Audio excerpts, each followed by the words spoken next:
Seperti inilah kondisi peternak ikan nila di Desa Kidua Wonorejo, Kecamatan Tugumulyo, yang mulai resah karena memasuki musim kemarau, membuat Sungai Lesing mulai menyurut debit airnya, sehingga membuat ratusan ikan milik mereka mati mendadak.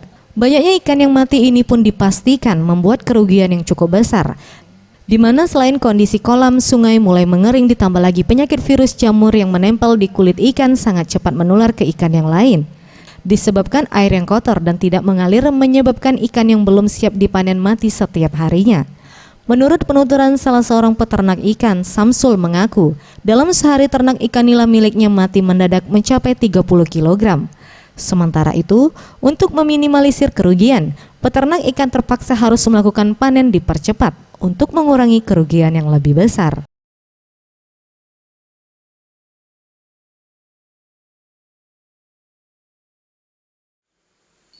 Itu kekurangan air kan, kering Terus? sungai itu. Terus apa lagi? Jamur, sakitnya ada 4 hari. Tim Liputan, Sriwijaya TV.